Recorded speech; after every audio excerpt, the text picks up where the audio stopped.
এই যে ফরিদপুরের মধুখালীতে আমার ভাইয়েরা মুসলমানদেরকে মিথ্যা একটা অজুহাতে ঘটনা কি ঘটেছে আল্লাহ ভালো জানে, সঠিক তদন্ত না করে মুসলমানদেরকে মন্দিরে আগুন লাগানোর কথা বলে। আমার ভাইয়েরা পাশে দুইজন শ্রমিক কাজ করতেছিল, তাদেরকে পিটিয়ে হত্যা করা হয়েছিল। কথা বলেন ঠিক কিনা? আমার ভাইয়েরা মুসলমানদেরকে কেন আঘাত করা হলো, কেন পিটানো হলো, তদন্ত কেন করা হলো না? কথা বলেন না কেন? আসলে আগুন কারা লাগালো, কেনই বা লাগলো, কিভাবে লাগলো, এই ঘটনার সাথে কারা জড়িত, প্রশাসনের ভাইয়েরা তদন্ত করবে। আইন কেন তারা নিজের হাতে তুলে নিল, কেন মুসলমানদেরকে পেটাইলো, ওই জায়গায় তারা প্রয়োজনে ধরে রেখে প্রশাসনকে খবর দেবে। এইভাবে আঘাত করা হলো। আজকে ফরিদপুরের অবস্থাটা ভয়ঙ্কর। বাজানো গো, আমার মুসলিম তৌহিদি জনতা এর প্রতিবাদ করেছে, কেন আমাদেরকে, আমাদের মুসলিম ভাইদেরকে আঘাত করা হলো, পিটানো হলো। সেই মিছিলের পর্যন্ত গুলি বর্ষণ করা হয়েছে, লাঠিচার্জ করা হয়েছে। আমার ভাইরা ওই দিকে দুইজন মারা গেছে। আজকে আবার প্রতিবাদ করতে গিয়ে মুসলমানদের নেতৃত্ব দিতে গিয়ে দুইজন মানুষ মারা গেল। কথা বলেন ঠিক কিনা? যারা গুলি মারতেছে তারা কারা গো, কেনই বা গুলি মারতেছে? আমরা প্রশাসনের ভাইদেরকে বিনয়ের সহিত অনুরোধ করব, খবরদার মুসলমানদের উপরে আঘাত করবেন না, জুলুম করবেন না। যদি কেউ অপরাধ করে সঠিক অপরাধটা তদন্ত করেন। মন্দিরে আগুন কারা লাগালো সেই বিচারটা আগে করেন। কথা কোন ঠিক কিনা? মুসলমান হত্যা করেছে, তার প্রতিবাদ করতেই পারে, বিচার চাইতেই পারে। আপনারা আবার পাল্টা ঘাত কেন করবেন? এইভাবে সমাজ যদি চলতে থাকে এক সময় দেখা যাবে এই সমাজে আরো অস্থিরতা বিরাজ করবে। কথা বলেন ঠিক কিনা? এজন্য আমরা চাই কেউ যেন আইন নিজের হাতে না তুলে নেয়। যে জায়গায় যে ঘটনা ঘটুক প্রশাসন দায়িত্ব নেবে, রাষ্ট্র দায়িত্ব নেবে, সঠিক তদন্ত করে আসল দোষী ব্যক্তিদেরকে শাস্তি দেবে। কিন্তু নিরপরাধ একজন ব্যক্তিকে যদি আঘাত করা হয়, শাস্তি দেওয়া হয়, দুনিয়ার আদালতে বিচার না হলেও, আমরা বিচার না করতে পারলেও আসমানের মালিকের বিচার যেদিন হবে সেই দিন রক্ষা পাওয়ার কোনো সুযোগ থাকবে না। আল্লাহ আযাব গজবে আমনে দেয় না। আজকে গরমের কারণে আমরা অস্থির হয়ে যাচ্ছি। কেন কেন কেন? কারণ সমাজে জুলুম বেড়ে গেছে, অত্যাচার বেড়ে গেছে, সুদ ঘুষ বেড়ে গেছে, জিনা ব্যভিচার বেড়ে গেছে। কথা বলেন ঠিক কিনা? অশ্লীলতা বেড়ে গেছে। আমরা দুই হাতে পাপ কামাইতেছি আর বলতেছি আল্লাহ এত গরম কেন দাও, এত গরম কেন দাও। আল্লাহ বলে বান্দা টের পাস না, নাইট ক্লাবে যা নাচানাচি করো। কথা কয় না গান? তুমি লাফালাফি করো, নিরপরাধ মুসলমানকে পিটাইয়ে হত্যা করে, আর তুমি আরাম আশা করো, একটু অপেক্ষা করো, যেই জায়গায় বসে আরাম আশা করতেছো ওই জায়গায় আমি আল্লাহ গজব পাঠাবো। কথা বলেন ঠিক কিনা? এই জন্য একজন নিরপরাধ মুসলমান যদি মারা যায় এর জবাব একদিন আল্লাহর আদালতে দেওয়া লাগবে। আজকে সত্যের প্রতিবাদ করতে গেলে পাল্টা আক্রমণের শিকার হওয়া লাগে, পাল্টা হামলার শিকার হওয়া লাগে। সমাজে প্রতিবাদ করা যায় না, অন্যায়ের বিরুদ্ধে স্লোগান দিলেই তার কণ্ঠটাকে বন্ধ করা নানামুখী ষড়যন্ত্র হয়। কথা বলেন ঠিক কিনা? এজন্য উচিত কথা যদি কই, পিঠের ওপর দিয়া যাবি মই। এই আনন্দে কিছু লোক কিনা খাবে বগুড়ার স্পেশাল দই। যত দোষ নন্দ ঘোষ, সত্যটা বললে দোষ, করলে অন্যায়ের প্রতিবাদ, নামটা হবে তোমার মৌলবাদ, নামটা হবে তোমার জঙ্গিবাদ। কথা বলেন ঠিক কিনা? মুসলমান মারে মিডিয়া চুপ থাকে, আর একটা অমুসলিমের উপর আঘাত আসলে ফলাও করে প্রচার করা হয়। হ্যাঁ, আর মুসলমান রক্ত দিয়া বিদায় নাই, মুসলমান গুলি খেয়ে বিদায় নাই, কেউ বলে না, চুপ থাকে, চুপ থাকে।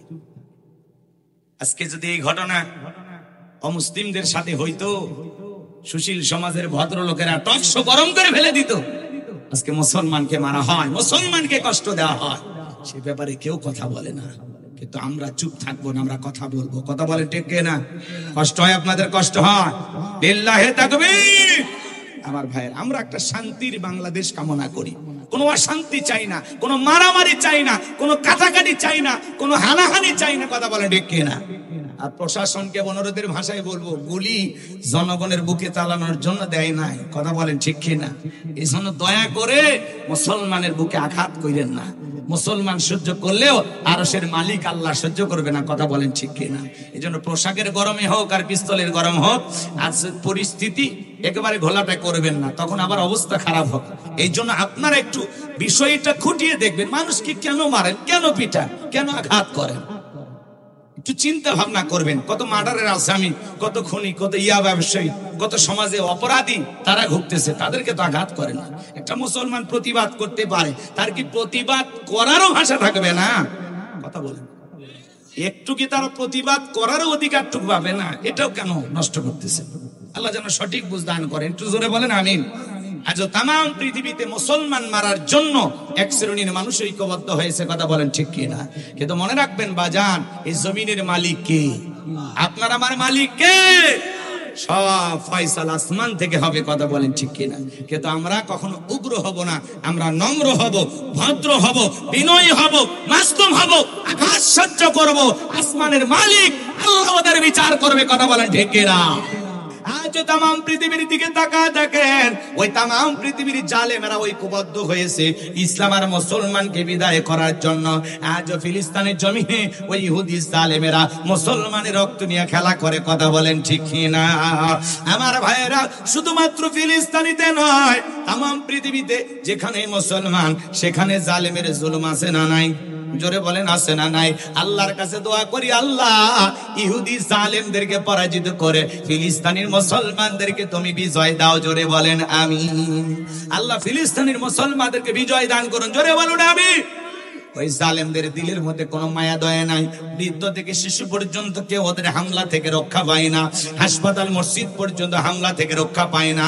ইহুদি জাতি হলো পৃথিবীর সবচাইতে বড় বড় জাতি, যাদের দিলের মধ্যে কোনো মায়া দয়া নাই। কথা বলেন ঠিক কিনা? এরা পশুর চাইতেও নিকৃষ্ট। এজন্য আল্লাহ বলেন উলাইকা কাল আনাম বাল হুম আদল। কিছু কিছু মানুষ আছে যারা জন্তু জানোয়ারের চাইতে নিকৃষ্ট, কথা বলেন ঠিক কিনা? আমার ভাইয়েরা, এইজন্য ইহুদি জাতিদের যত পণ্য এগুলো খাওয়া বর্জন করা লাগবে, এগুলো মুসলমান কেনা যাবে না, কথা বলেন ঠিক কিনা? আমার ভাইয়েরা, ইহুদিদের পণ্য কিনে আমরা কিন্তু মুসলমানদের বোমা মারার জন্য সহযোগিতা করতেছি, কথা কোন ঠিক কিনা? ৭৭ বছর ধরে ওই জালেম ইহুদিরা ফিলিস্তিনের মুসলমানদের রক্ত নিয়ে খেলা করতেছে। এক সময় পৃথিবীর কোন দেশ তাদেরকে জায়গা দিতে চাইতো না, আশ্রয় দিতে চাইতো না। এই ফিলিস্তিনি মুসলমানেরা মায়া দয়া করে জায়গা দিয়েছিল।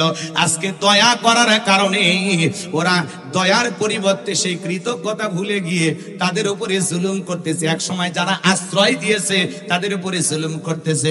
এই জন্য মানুষ কথাই বলে, দু পাওয়া মানুষের উপকার করতে নাই, কথা কয় না কেন? সুযোগ বুঝে আজকে আপনি যার জীবনে দুর্দিনে পাশে দাঁড়াবেন, এক সময় দেখবেন যার দুর্দিনে পাশে দাঁড়াইছেন এ যখন স্বাবলম্বী হবে, সবচাইতে বেশি ক্ষতি আপনার জীবনে করবে। এ কথা বলেন না কেন? যার উপকার করবেন, মনে রাখবেন, অপেক্ষায় থাকেন, সে একদিন আপনার ক্ষতি করার চেষ্টা করবে। উপকার করলে মানুষ সেই দুর্দিনের কথা, হতাশার কথা, দুঃখের কথা, গ্লানির কথা, অসহায়ত্বের কথা ভুলে যায়। কথা বোঝা গেল? এই ইহুদি জাতিদের জমিনে থাকার জায়গায় ছিল না, মুসলমানেরা দয়া করে আশ্রয় দিয়েছে। আজকে আশ্রয় দেওয়ার ফল পাইতেছে তারা, কথা বলেন ঠিক কিনা? তাহলে মুসলমান দয়া করে আজকে বিপদে আছে না নাই? আমার ভাইয়েরা, আজও তাম পৃথিবীতে মুসলমানদেরকে নিয়ে গভীর ষড়যন্ত্র করেছে, কথা বলেন ঠিক কিনা?